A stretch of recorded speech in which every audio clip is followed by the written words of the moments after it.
آگے بڑھ کر فقہا نے یہ دیکھا کہ اب مسئلے بیان کرنا ہے تو فقہا فتویٰ دیتے جاتا اور بادشاہوں کی چشم و ابرو کی جنبش کو دیکھتا کہ کہیں یہ فتویٰ اس کے خلاف تو نہیں جا رہا ہے، اس کے خلاف جا رہا ہے تو فتویٰ رک گیا، اور اگر اس کی مرضی آ گئی تو فتویٰ آگے بڑھ گیا۔ ایسے میں بادشاہوں نے فقہا کے سر پہ بھی ہاتھ رکھا کہ ان کے فتوے کبھی ہمارے مخالف نہیں جائیں گے۔ یہی شرح قاضی قتل حسین کا فتویٰ دیتا ہے۔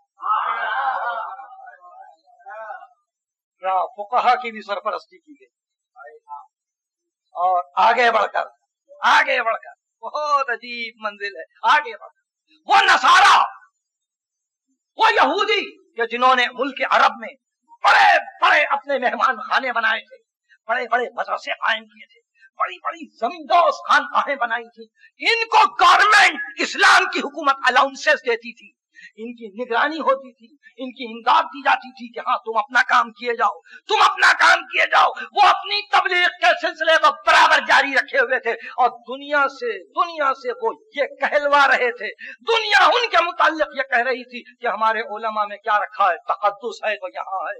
دیکھو ساری زندگی اس زہد میں گزار رہے ہیں کہ شادی نہیں کی، کبھی عورت کی صورت نہیں دیکھی، کبھی حجرے سے باہر نہیں نکلے، ساری زندگی ایک اتاق میں ایک کمرے میں یہ گزارتے ہیں۔ ان کا تقدس ہے اور بادشاہوں کی سرپرستی ہے، اس لیے کہ یہ پینشن پانے والے راہب کبھی حکومت کے خلاف گفتگو نہیں کرتے تھے۔ اور اس طرح سے انسٹیٹیوشنز پہ انسٹیٹیوشن فارم ہو رہے تھے، مگر بات یہ تھی یہودی کے مسائل کے خلاف نصرانی تھے، نصرانی کے احکام کے خلاف مسلم فقہا تھے، مسلم فقہا کے خلاف صوفیاء کرام تھے، صوفیاء کرام کے خلاف فلسفہ تھا، فلسفے کے خلاف ان کے اپنے قرآن کے مفسر تھے۔ جو انسٹیٹیوشن بنتا وہ ایک کے خلاف اور اپنے آپ کو آگے بڑھاتا۔ یہاں جس کے خلاف کام ہو رہا تھا اس گھرانے کا یہ عالم تھا، 8 برس کا بچہ، 20 برس کا جوان، 50 برس کا بوڑھا، 60 برس کا انسان، سب ایک ہی آواز سے حق کی طرف دنیا کو پکارے جا رہے تھے اور بلائے جا رہے تھے۔ اس لیے بادشاہوں کی کوششوں کے باوجود اور اتنے اداروں کی سرپرستی کے باوجود دنیا حق کو پہچان سک رہی تھی۔ میرے لفظوں پر غور کیجئے، دنیا حق کو پہچاننے کے قابل ہو رہی تھی، اس لیے کہ حق ایک تھا، نہ حق کئی۔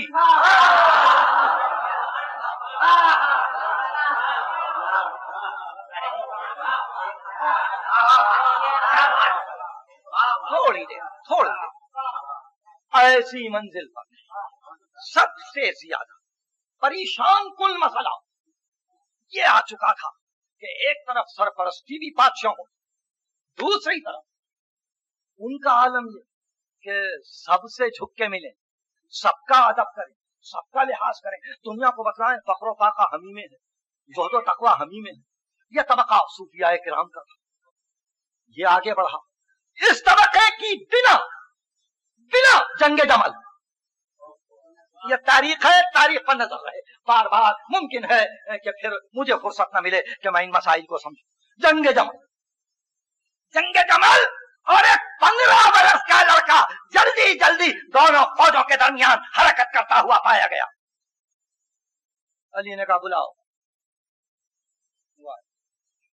کہا حسن، کون ہے یہ؟ حسن بصری، جو بات کے بہت بڑے صوفی ہیں اور جہاں تصوف کیا سنگ بنیاد ہے، یہ سارے سلسلے تصوف کے حسن بصری پر ختم ہوتے ہیں، اور یہ تو سلسلے پیدا کرنے والے کہتے ہیں کہ حسن بصری نے تلمذ حاصل کیا علی سے۔ میں اس تلمذ کا حال بتلا رہا ہوں۔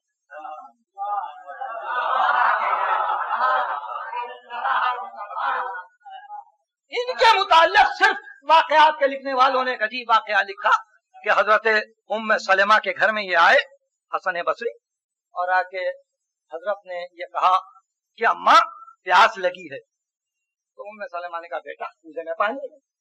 انہوں نے کوزے سے جام میں پانی گھونڈ لا، جب پی چکے تو سلام کیا حضرت ام سلمہ کو، چلے گئے۔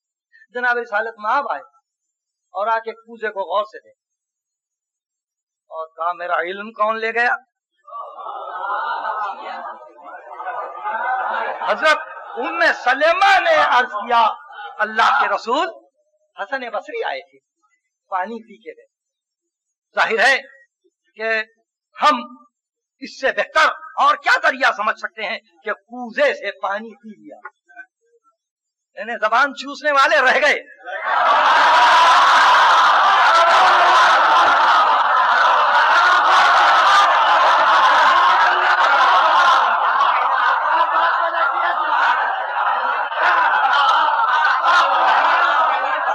کوزے سے پانی پی لیا چلے گئے. علم آگے بڑھ گیا مگر جہاں یہ واقعہ لکھا وہاں اس واقعے کے لکھنے والے نے یہ تفصیل نہیں بتلائی کہ یہ واقعہ حقیقی تھا یا خواب تھا. یہ خواب تھا یا واقعہ حقیقی تھا. اس لیے کہ حضرت ام سلمہ نے کہا یہ پانی ہے پی لو اور جناب رسالت مآب آئے انہوں نے کہا یہ علم لے گیا. ذرا حال ہے کہ حضرت ختمی مرتبت کی وفات کے 2 برس کے بعد حسن بصری پیدا ہوئے تھے.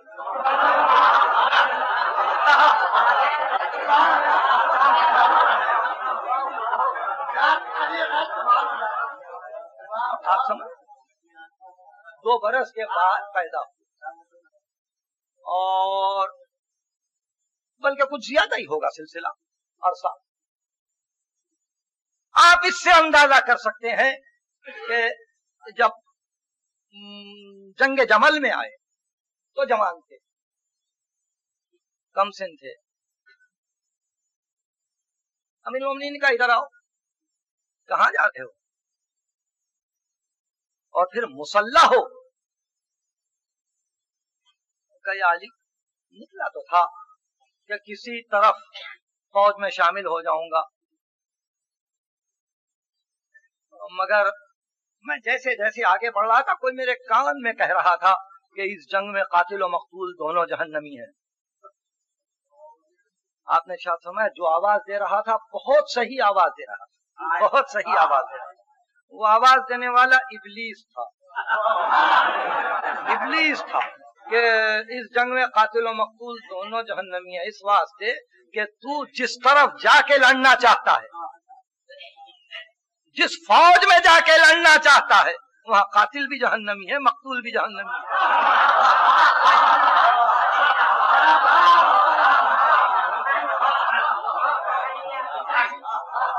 جس فوج میں جا کے لڑنا چاہتا ہے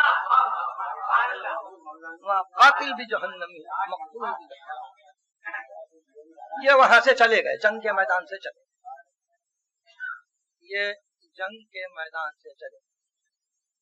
ایک بات کی اصلاح چاہتا ہوں اپنی آپ اور وہ یہ کہ اگر آپ کے مطالعے میں کبھی یہ سلسلہ آ جائے تو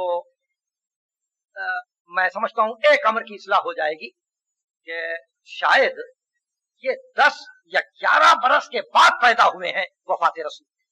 میں نے 2 سال کہے اس لیے کہ یہ 15 برس کا یا 16 برس کا سن ہے ان کا زیادہ سے زیادہ 18 برس کا سن ہے جنگ جمل. اس اعتبار سے 11-12 برس کے بعد پیدا ہوئے ہوں گے. یہ وہ بزرگ ہیں کہ جن سے سلسلہ تصوف کا آگے بڑھا. 110 ہجری میں ان کی وفات ہے. حسن بصری کی وفات 110 ہجری میں. یعنی ان کے سامنے جمل ان کے سامنے صفین ان کے سامنے نہروان ان کے سامنے شہادت علی ان کے سامنے شہادت حسن مصطفیٰ ان کے سامنے کربلا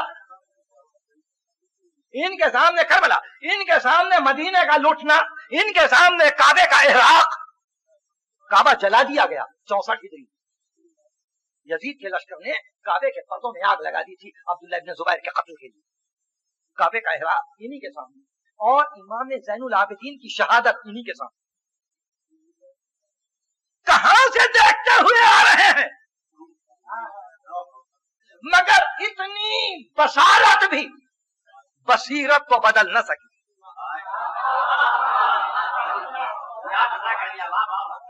اور انجام یہ ہوا کہ اپنا ایک سلسلہ علیحدہ لے گئے. بہت غور سے سنیے. دور امام حسن میں دور حسین میں دور زین العابدین میں یہ بصرے کے فقیہ تھے فقہا میں سے ہیں بصرے کے فتویٰ دے رہے تھے مفتی تھے ایک طرف تصوف، ایک طرف فتوا. اس طرح سے یہ آگے بڑھے اور 110 میں ان کا انتقال.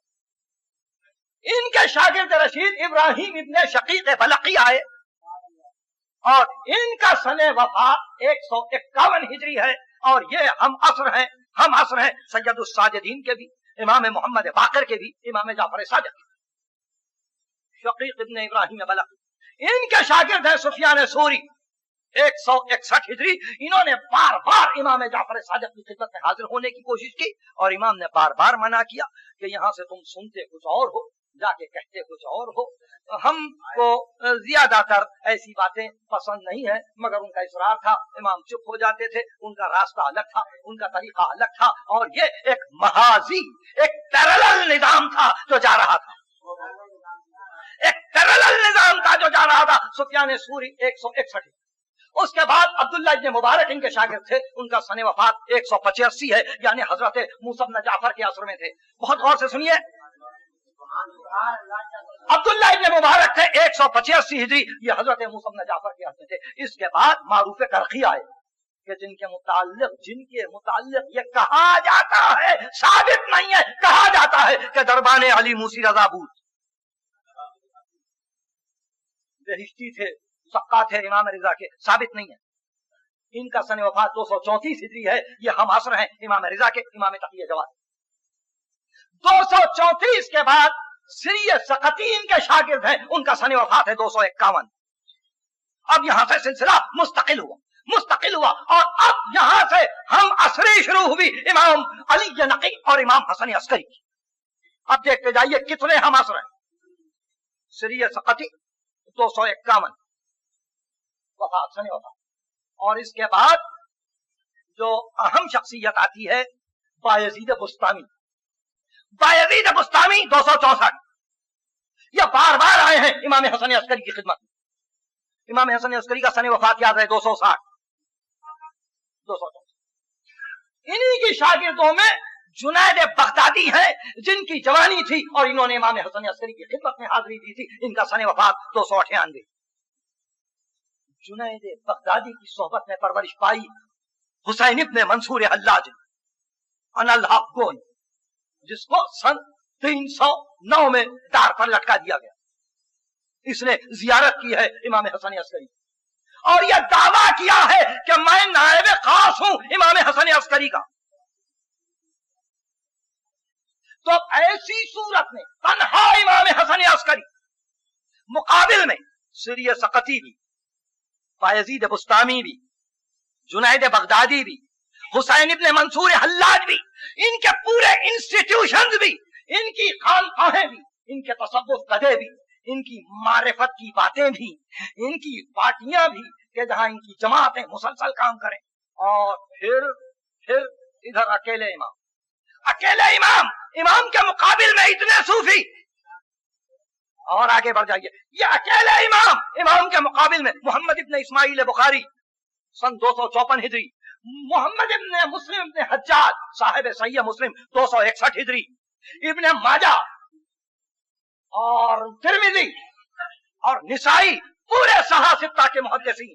امام ایک طرف، یہ محدثین ایک طرف، یہ فقہاء ایک طرف، یہ صوفیاء ایک طرف. یہ تاریخ کیا تھی امام حسن عسکری کی، یہ کیا مقابلہ تھا، کون سفارائی پر تھا.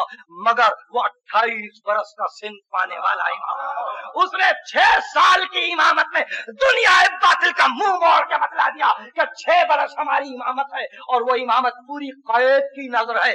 مگر اس کے باوجود کسی کی مجال نہیں ہے جو ہمارے حق میں کسی کے باطل کی آمیزش کر سکے.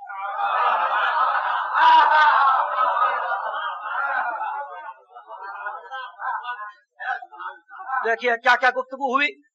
تصوف کا آرگنائزیشن، فقہا، مفتی، اور ادھر بادشاہوں کا کیا عالم ہے. متوکل، قبر حسین کے کھودنے کا حکم ہے، کربلا کو ویران کرنے کا حکم ہے. متوکل کا بیٹا آ رہا، معتز ہے، معتمد ہے، حکومتیں دشمنی پر کمر باندھے ہوئے ہیں اور اتنی دشمنی کہ باروانا آئے. قید کو سخت کرو، سخت تر کرو. بار بار پوچھتا ہے، میں نے ترکی غلاموں سے کہا تھا، میں نے